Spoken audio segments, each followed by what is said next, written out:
Bismillahirrahmanirrahim. Elhamdülillah. Vessalatu vesselamu ala Resulillahi amma ba'd. Esselamu aleyküm ve rahmetullahi ve berekatuh.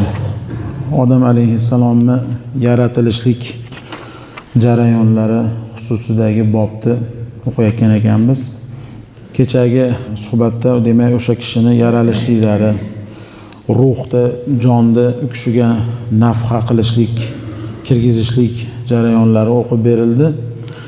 Xo'p, vaqtiki jon kirgandan keyin burnulariga borib fa'atasa kuchkurdilar. Shunda Alloh taboraka va taolo u kishiga alhamdulillahi robbil alamin deng deb ta'lim qildi.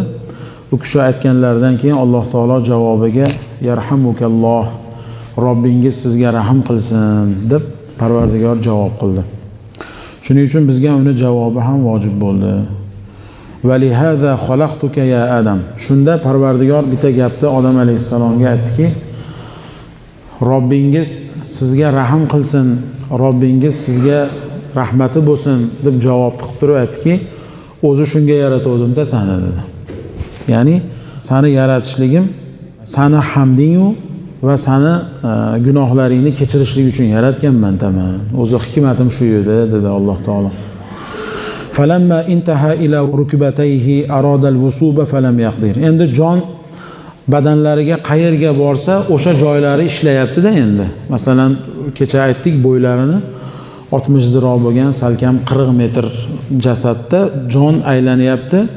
Qo'llariga borsa qo'l ishlayapti. Ko'zlariga borsa ko'z ishlayapti. Keyin oshqozonga bordi jon. Oshqozonga boruvdi, darrov oshqozon ishlab bir narsa yegisi keldi. Bu jannatda bo'lyapti bu. Oshqozon ochib bir narsa yegisi keldi-yu, yeyman deyapti-yu, nimani yeyishni bilmaydi, ko'rmaydi. Keyin ko'zga bordi. Ko'zga borgandan keyin ko'z shunday ochiluvdiki, nazari shunday jannatning mevalariga tushdi. Jannatning anhorlariga, mevalariga tushib, qorin och qilyapti va ko'z mevani ko'ryapti, jannatning ne'matlarini ko'ryapti. Ammo yurib boray desalar, hali oyoqqa borgan yo'q jon. Keyin jon sekin tizzaga bordi, rukba. Tizzaga borgan vaqtda tizza ishladi-da endi oyoqni yarmi ishlab qoldi. Shu o'ylarlarki, shu yurib borib uzib olib yeb yuboraman, qorin ochib qoldi deb harakat qilib qo'ygan ekanlar tizzaga borganda. Tizzadan keyin u oyoqqa ham uchigacha borib ulgurmasdan shoshilib shu yuraman, o'rnimdan turib mevaga boraman dedilar. Falam yaqdir. Oyoqni uchi ishlamaganligi uchun o'rnlaridan tura olmay top aytib qaytib o'tirib qoldilar endi. U bizga o'xshagan 1,5 metrlik odam bo'lmaganlar u kishi. Juda katta zot.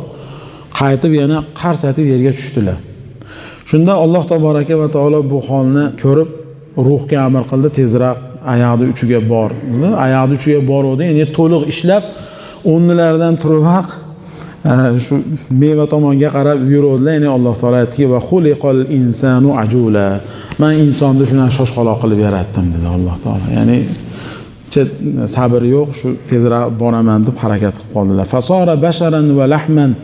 Bir inson basharga aylandilar. Alloh u kishiga go'sht ato qildi jasadlariga, qon ato qildi, suvak va asban va paylar va ahshoan va ichaychavo hammasini Alloh yaratib, summa kasohu libosan min zufrin.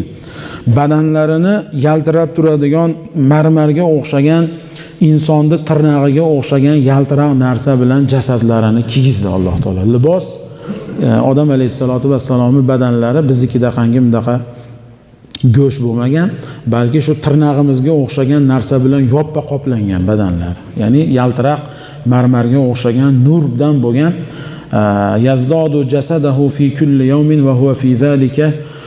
Kundan kunga jasadlarida shu narsa o'sib borib, tamomiy badanni marmarni singari shu tirnoqqa o'xshagan narsa qopladi. Ya'ni terilarning ustun. Va ja'ala fi jasadihi tis'atu abwab. Jasadlariga Alloh taolo 9 ta eshik berdi. Sab'atun fi ra'sihi. 7 tasi bosh qismiga berildi bu eshikda. Ya'ni u eshiklardan qaysi edi desa, 2 ta eshik bu quloqdan qo'yildi, eshitishlik uchun. Quloqning 2 ta teshigi, 2 ta eshik. Va aynayni yabsuru bihima va ikki ko'zni teshigi ochildi, ya'ni bu ikkita ko'z berildi, bu ham ikkita eshik, bu bilan ko'radi. Va min harayni yajudu bihima kull ra'iha, va burnulariga ham ikkita teshik berildiki, bu bilan har qanday hidni sezadigan, topadigan.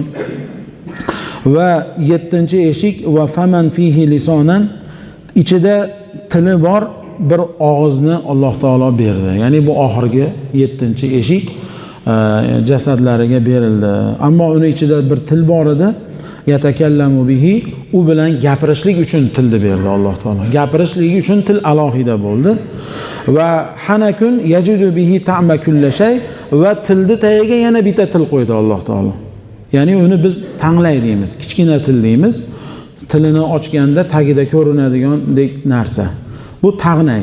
Alloh u kichkina tilni tagiga qo'ydi. U nima uchunsa, uni vazifasi o'sha yerdan o'tgan tamomiy narsani ta'mini o'sha narsa sezar ekan. Sho'rmi, achchig'mi, lazzatlimi, shirinmi, shu narsani lazzatini va ta'mini u kichkina til biladi. Va bobayni fi jasadihi, va jasadlariga yana bu 7 ta eshikdan tashqari yana 2 ta eshikni berdi.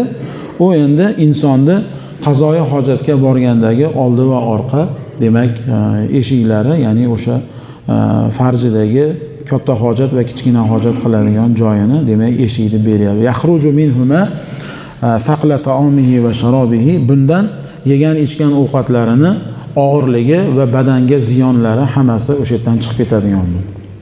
Va ja'ala aqlahu fi dimog'ihi, Alloh taolo bu kishiga ya'ni aql ne'matini berdi. Aqlni Parvardigor boshlariga, ya'ni kallalariga qo'ydi.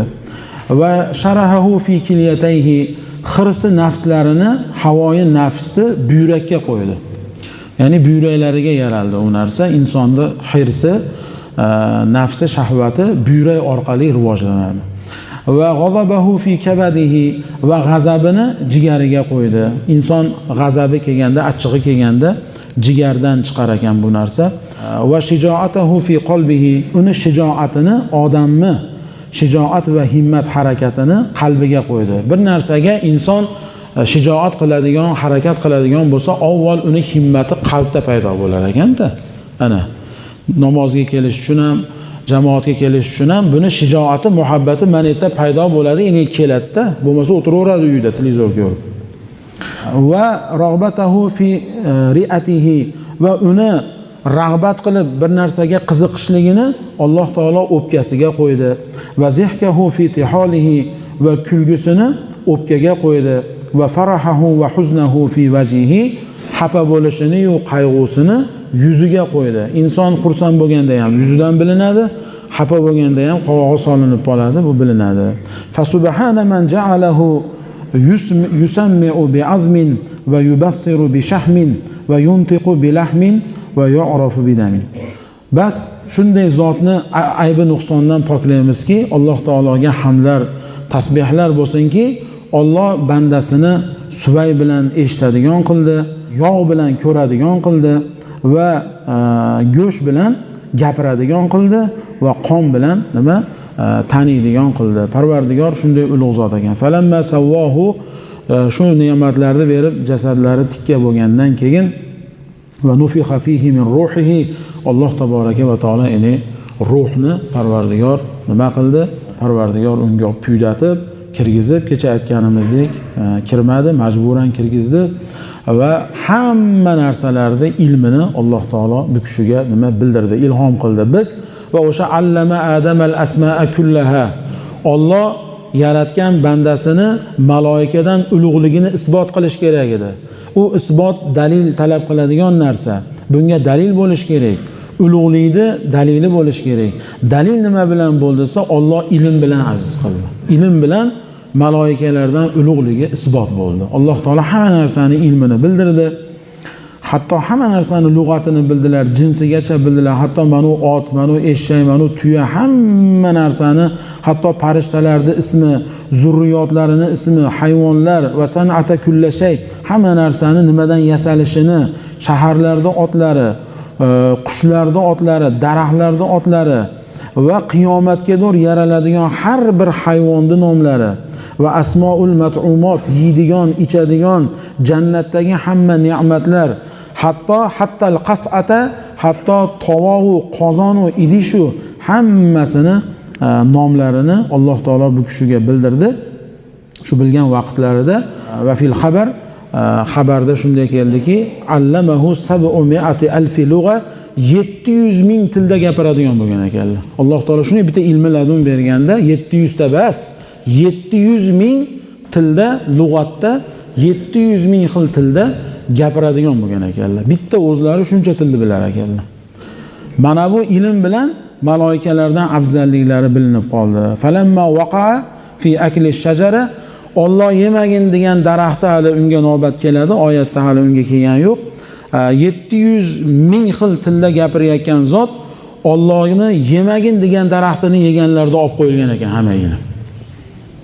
Bitta arab tilida gaplashadigan holda qolgan ekanlar xolos. Illal arabiyya, magaram shu bitta tilda gaplashish kerak, inson nima deyotganini bildirish kerak. Faqat arab tilidan boshqa hamma til u kishidan bu ilm nima qilindi? Olib qo'yilindi. Falammastafahu bin-nubuwwa, payg'ambarlikka Xudo tanlab u kishini payg'ambarlik vahiysi kelishni boshlaganda Alloh yana o'sha 700 ming xil tilda gaplashadigan ilmni qaytarib berdi va bu bilan qiyomat kunigadir avlodlari gaplashadigan tillar shu bilan shakllandi. Ba'zi mufassirlar aytgan ekanlarki, o'sha ilmdan bittasi allamallohu adama al-fakhirfa va o'sha yerda Jabroil alayhisolatu vassalom kelib 1000 ta kasbni o'rgatgan ekanlar. Endi o'sha jannatda turganlarda emas, yer yuziga tushib, endi atta hayot kechirishlik kerak bo'lgandan keyin kasb kerak. Shu kasbda 1000 ta kasbni biladigan bo'ldilar. Summa qola, keyin aytdilarki, qulli avlodika, ey odam, bola chaqangga, zurriyotlaringga aytkinki, in aradtumud dunya, dunyoni xohlasalar, fatlubuha bihadzal harf. Mana shu 1000 ta kasb bilan oqtarsinlar. Men shuni senga mana o'rgatyapman, qana pul topishdi haloldan, shu kasb orqali dunyo talab qilsinlar, ammo dunyoni din bilan talab qilmasinlar. Va kana adamu harrosan, bitta bechora o'zlari ham dehqon edilar. Birinchi o'rgangan kasblari dehqonchilik edi. Nuh alayhisalom najjor, usta bo'lgan ekanlar, duradgor usta bo'lgan ekanlar Nuh alayhisalom. Va Idrisu hayyotan, Idris alayhisalom tikuvchi, Solih alayhisalom savdogar, Davud alayhisalom temirchi, Sulaymon alayhisalom kana ya'malu zambila, savat to'qiydigan to'quvchi bo'lganlar. Ya'ni shunday zotlarning kasblari bo'lgan. Hazrati Musa, Hazrati Shuayb, Hazrati Muhammad Mustafa sallallohu alayhi bu uchovlari qo'y boqar bo'lganlar. Qo'y boqishgan va keyinchalik Rasul akram alayhisalom tijorat bilan ham shug'ullanganlar. Demak, demoqchimizki, mana bu otamiz Odam alayhissalatu vassalomni ulug'liklariga dalil nima bo'ldi? Shu hamma ilmni Alloh farishtalarga ko'ndalang qilib, mana ayt, bularga ulug'ligini isbot qildi. Ular har yo'lda aytib berdilar.